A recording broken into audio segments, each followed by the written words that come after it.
l'espace, l'ultime frontière. Non mais c'est quoi encore ça ? Ben, on devait pas parler PCR ? Oui, et ? Eh bien, le parti complotiste romulien. Eh ben, on n'est pas sorti des ronces. Et s'aventurer dans les recoins les plus éloignés de la galaxie.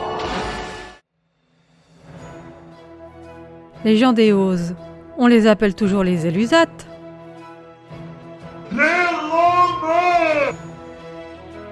Toi, tu creuses.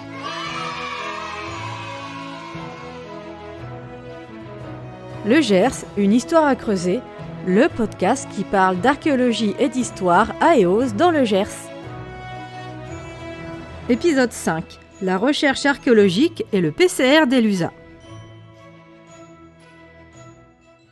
Bonjour à tous et bienvenue parmi nous. Je suis Laura, archéologue et médiatrice culturelle au pôle archéologique Elusa Capitale Antique à Eos dans le département du Gers. Depuis le début de ce podcast, je vous parle d'archéologie. Mais l'archéologie, c'est quoi exactement ? Certains vous diront que c'est la chasse au trésor, d'autres que c'est l'exploration de tombes enfouies.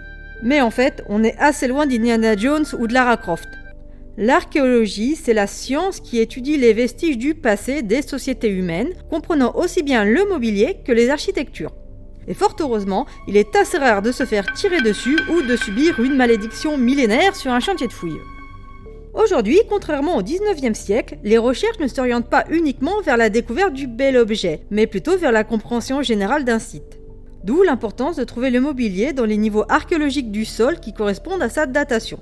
Par exemple, un objet médiéval est en principe retrouvé dans les niveaux archéologiques datant du Moyen-Âge. Si ce n'est pas le cas et qu'on le retrouve dans un autre niveau, on peut dire que cet objet est hors contexte. Il est alors matériellement présent mais archéologiquement perdu puisqu'il ne peut pas nous renseigner sur l'époque dont il date.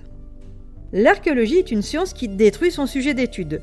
Une fois que l'on a creusé, impossible de reboucher et de recommencer. D'où l'importance de fouiller avec rigueur et méthode selon des protocoles qui permettront de récolter toutes les informations nécessaires à la compréhension du site.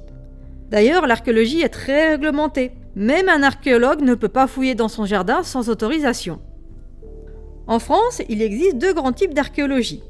Née dans les années 70, l'archéologie préventive intervient sur des sites menacés de destruction par des aménagements. Construction de zones d'activité commerciale, lotissements, autoroutes, etc. Ces interventions sont réalisées uniquement par des professionnels. L'INRAP, l'Institut national de recherche en archéologie préventive qui vient de fêter ses 20 ans, des services d'archéologie préventive liés à des collectivités ou encore des sociétés privées.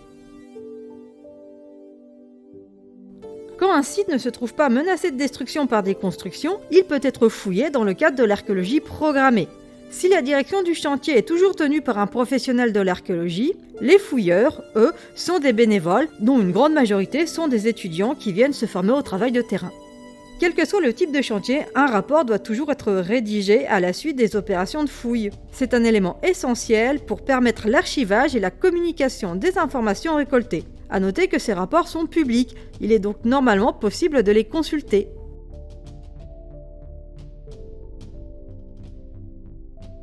Si l'on comprend l'urgence de faire des fouilles préventives, il est un peu plus ambitieux de lancer des fouilles programmées. Ces fouilles s'inscrivent dans le cadre de PCR. Rien à voir avec les horribles tests du Covid. C'est un projet commun de recherche. Il regroupe des chercheurs attachés à différents organismes, services régionaux de l'archéologie, universités, CNRS, INRAP, collectivités et des bénévoles. Ils se réunissent et analysent de la documentation sur une période ou une thématique afin d'élaborer des synthèses. Ces démarches sont soutenues par l'État, y compris financièrement, car elles contribuent à valoriser scientifiquement les résultats des nombreuses fouilles réalisées, notamment préventives. C'est dans ce cadre-là que les fouilles archéologiques viennent de reprendre à Eos, à proximité du site archéologique de la Domus de Ciotat, une maison urbaine antique fouillée entre 2001 et 2012. L'objectif scientifique du PCR d'Elusa s'inscrira dans l'étude de l'habitat urbain et de son évolution dans les provinces romaines d'Occident. Il s'insère dans un des grands axes de recherche définis par le CNRA, Conseil national de la recherche archéologique, sur le phénomène urbain avec l'implantation, la fabrique et l'abandon de la ville. Ces recherches seront rendues concrètes par des opérations de terrain. Certaines ont déjà eu lieu courant 2022, avec divers types de prospection au sol, magnétique, électrique, etc. En juin 2023, des fouilles archéologiques sur 2 zones ont commencé aux abords du site de la Domus de Ciotat. Néanmoins, il faudra attendre 2025 et la fin du PCR pour réunir toutes les informations et avancer des hypothèses sur ce qui a été trouvé.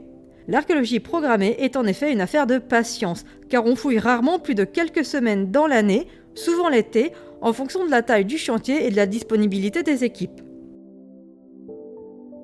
Vous connaissez désormais les grandes lignes de l'archéologie ainsi que le projet de recherche en cours à ELUSA. Sur le site elusa.fr, vous pourrez retrouver un article beaucoup plus complet sur les techniques de recherche en archéologie. Je vous donne rendez-vous dans le prochain épisode où nous découvrirons cette fameuse Domus de Ciotat dont nous avons parlé ici. Je vous remercie de votre écoute et j'espère que cet épisode vous a plu. Si c'est le cas, n'hésitez pas à le partager autour de vous ou sur vos réseaux sociaux. Et moi, je vous dis à bientôt pour de nouvelles aventures.